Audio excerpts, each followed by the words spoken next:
Hey guys, welcome to this week's FAQ and Freebie Friday. Now before we begin, if you're new to this channel, these videos are all about answering your health related questions. So if you have a question concerning your health, something regarding Chinese medicine, herbalism, diet, nutrition, or really anything pertaining to health and wellness, and you would like our help in answering your questions, all you have to do is leave those questions in the comment section below, and we'll be answering those based on popularity, the questions that we feel are going to be the most beneficial to the group overall, and of course the questions that we're capable of answering. Now something else really great about these videos is that every week from that comment section, we select one lucky person to win a free bag of tonic herbs or medicinal mushrooms. So even if you don't have a health related question for us this week, but you're interested in winning some free herbs, all you have to do to be entered to win is make sure you give this video a thumbs up, subscribe to the YouTube channel if you haven't yet already, and then just leave any comment in the comment section below. And with all that being said, let's get to this week's questions.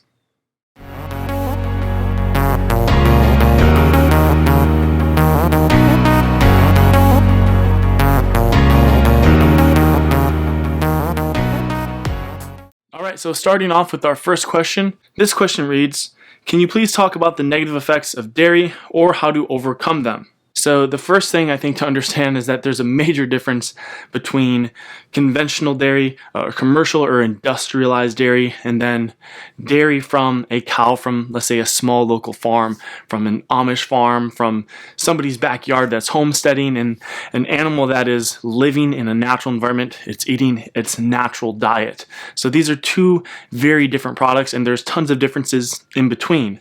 So I think the big thing to understand, the big difference is that industrialized factory farm dairy is a lot different than locally raised, truly organic, natural dairy. So the major reason that these things are so different is because one animal tends to be very, very stressed out and very sick.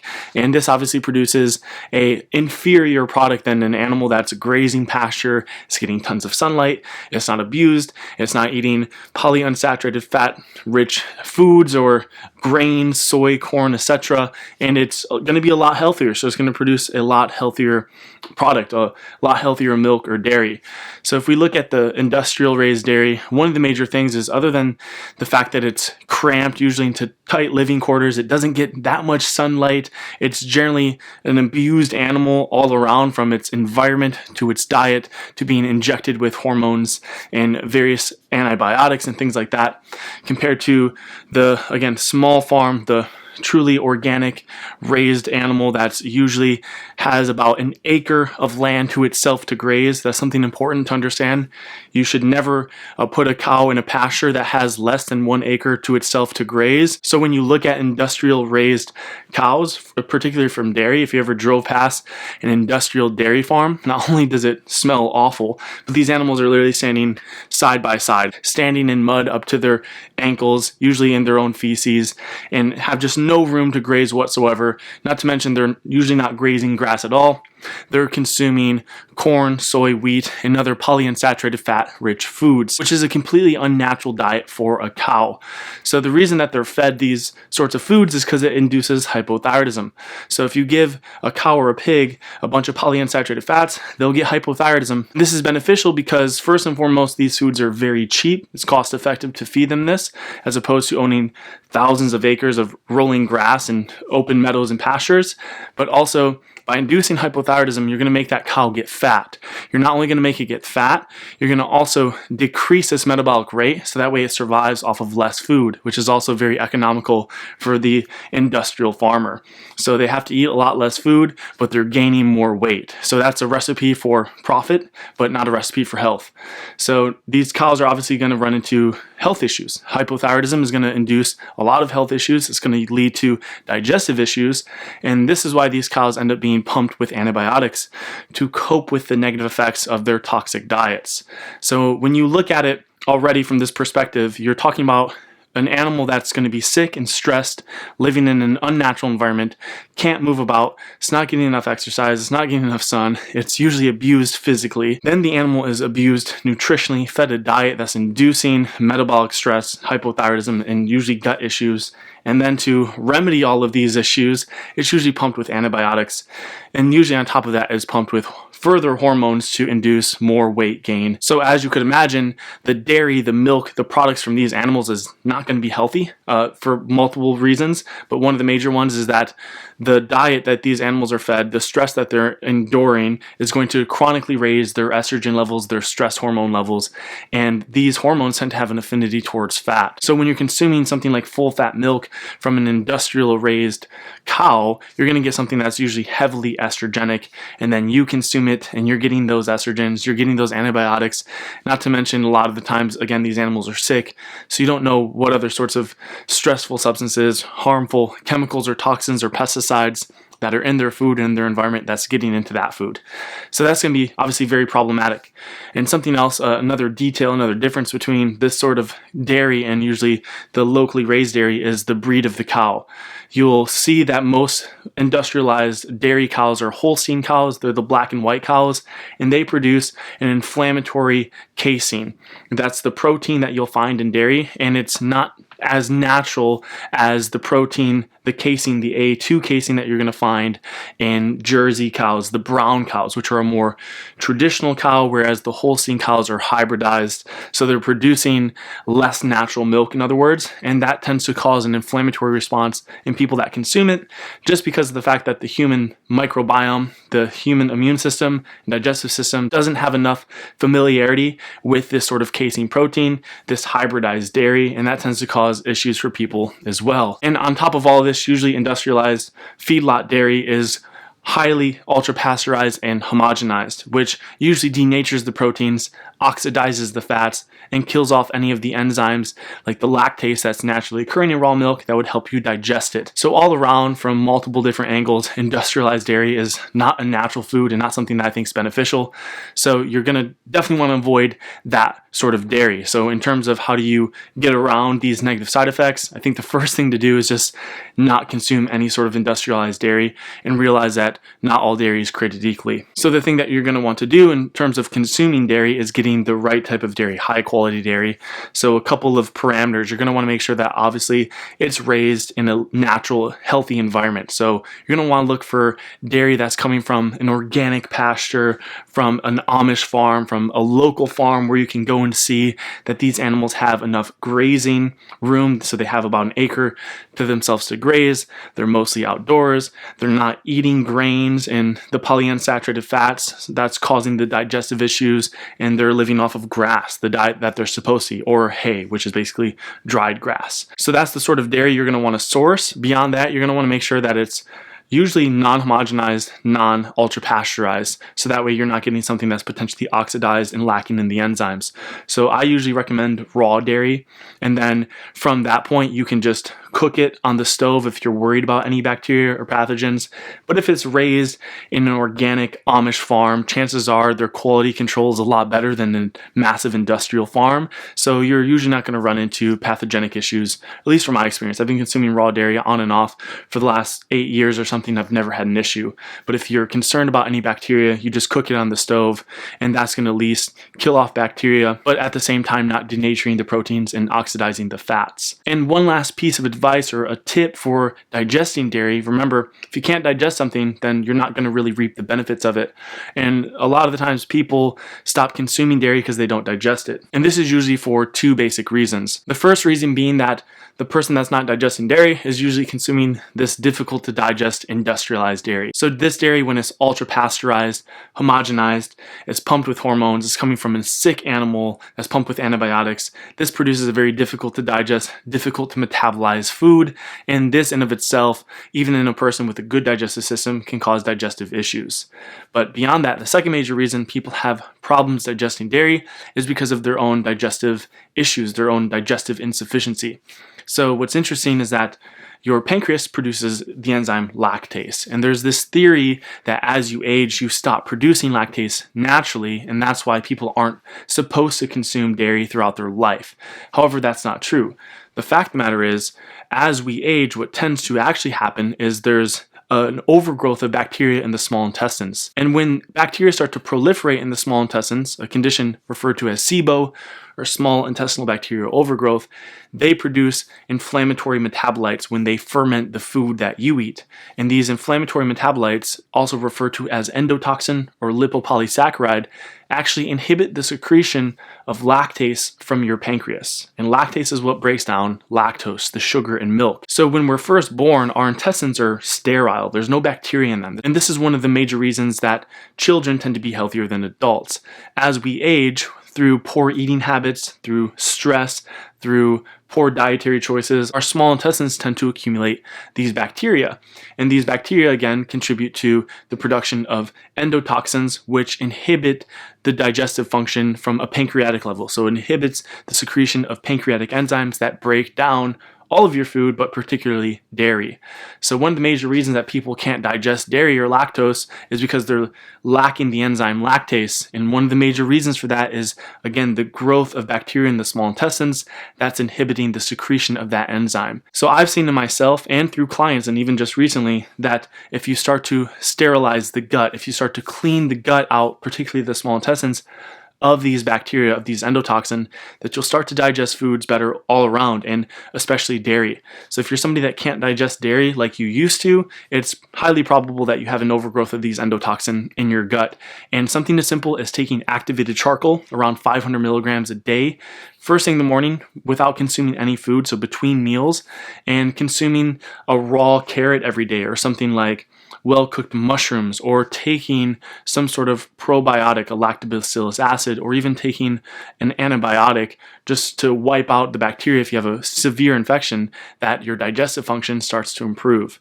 So I definitely recommend taking a look at our Perfect Digestion course for a variety of tips for improving digestive function and cleaning out the small intestine of those pathogens, so that way you can digest dairy again. And this is because dairy is a staple food. It's such a health food, despite all of the dogma and controversy around it.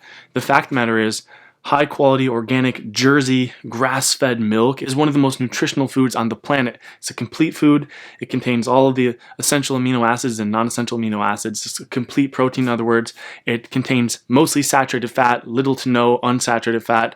It contains a healthy amount of dietary sugars or dietary carbohydrates on top of all of your fat-soluble vitamins that people tend to be deficient in, B vitamins, and it's also an exceptional source of calcium. And one of the major reasons that people tend to be hypothyroid, as we talked about in an earlier video, is that they have a low calcium to phosphorus ratio. So when your phosphorus is higher than your calcium, chronically, you'll run into hypothyroidism because you'll have an increased functioning of prolactin and parathyroid. So for all the people on the YouTube channel that are trying to figure out how to increase thyroid function and lower hormones like prolactin, consuming dairy is one of the safest ways and the most efficient ways to do it. But if you can't digest dairy, you're not going to reap those benefits. So I think dairy, at least high quality dairy, is a food that everybody should try to reap the benefits from. It's one of the safest ways to get all of these health promoting properties that people try to get through a variety of different or million different superfoods or something, when you could just start to consume something like high quality dairy. So again, the thing you're going to want to do is consume the right dairy, heal the gut, and one of the things you can do to heal the gut is take the activated charcoal on an empty stomach, consume raw carrot, consume well-cooked mushrooms, or even take some sort of lactobacillus acid probiotic to start to cleanse out the pathogenic bacteria in the small intestine. But for a wide variety of tips, for a complete protocol for improving digestive function so you can digest dairy again, definitely check out the Perfect Digestion course. All right, so that brings us to our second question. This question reads, what could be a cause of low DHEAS levels on a saliva test? Alright, so we recently posted some videos about the benefits and the importance of the androgen hormone, or the steroid DHEA. So DHEA is referred to as the mother hormone because all other hormones are created from DHEA. And there's usually a simple reason that your body's not producing enough DHEA, and that comes back to a cholesterol deficiency and a vitamin A deficiency. And it could be related to other stressors, which is causing the DHEA that your body is producing to just become more stress hormones rather than more DHEA and more androgen hormones. So the basic thing to understand, and this is something I talk about in this video here, how to optimize your youth hormones. So you can get all those tips in that video there.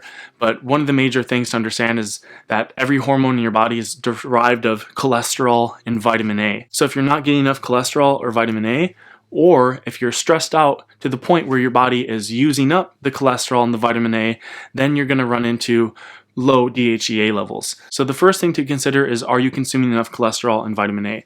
Most people are not, because of the fears around cholesterol, and we've been told that consuming cholesterol raises your cholesterol and causes heart disease, but that's simply not true. And most of the sources of vitamin A are from animal foods that people also do not consume. So things like egg yolks, butter, grass-fed liver are all exceptional sources of vitamin A. Again, these are foods that people tend to not consume because they're told that they're unhealthy. But the fact of the matter is, cholesterol and vitamin A are the basic building blocks for DHEA and every other hormone. Now, the other thing to understand is that stress increases your requirements for cholesterol and vitamin A. So a lot of the times I'll hear people say, you don't need to consume cholesterol-rich foods because your liver produces cholesterol. That's true. Your liver also produces glucose or sugar and glycogen. But the fact of the matter is, stress increases the rate of glucose oxidation, so it depletes glycogen and it uses up sugar, the glucose that your liver is making on its own. It also increases your demand for cholesterol and things like vitamin A. So in general, any sort of stress is going to increase your body's energy requirements. And some of the basic things that your body uses for energy are things like cholesterol and the fat-soluble vitamins, in addition to glucose. And this is usually why that you find that people who are chronically stressed start to have hormonal imbalances, because the stress is greatly outnumbering the amount of nutrition that they're taking in to otherwise produce the stress hormones or the anti-stress hormones that would counteract the stress. So if you're stressed out, in other words, you need to be consuming more high quality nutrition. So in other words, people who are stressed out, whether they're undergoing chronic physical stress. So if you're somebody in the Army or the Navy, if you're a pro athlete, a pro bodybuilder, all these people, one thing that they do is they eat a lot more food than the average person does.